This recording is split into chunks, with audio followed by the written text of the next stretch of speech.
بسم اللہ الرحمن الرحیم۔ السلام علیکم۔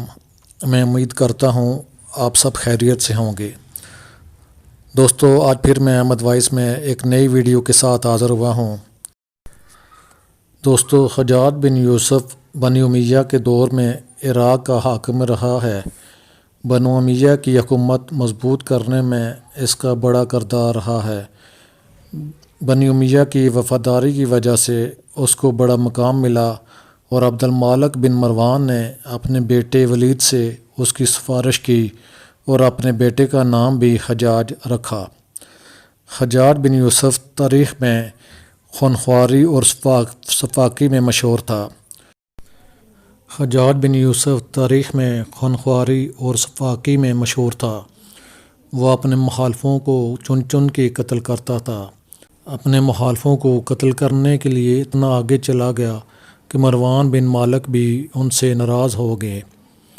حجاج بن یوسف اپنی سفاکی کے ساتھ ساتھ بلا کا ذہین بندہ تھا۔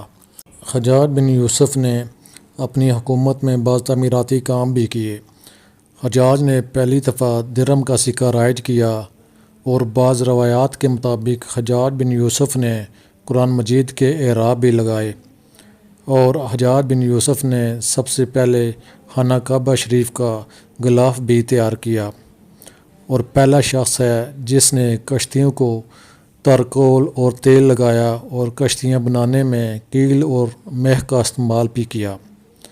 حجاج بن یوسف جس کام کا ارادہ کر لیتا وہ کر کے چھوڑتا۔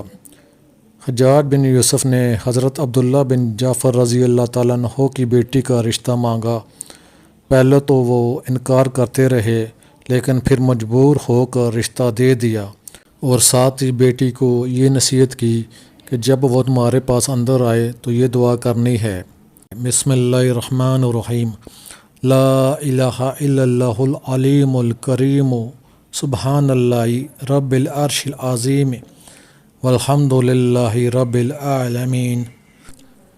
اور اپنے باپ کی نصیحت کے مطابق جب حجاج بن یوسف اندر آیا تو آپ کی بیٹی نے یہ دعا کی تو حجاج بن یوسف ان کے قریب بھی نہ آ سکا۔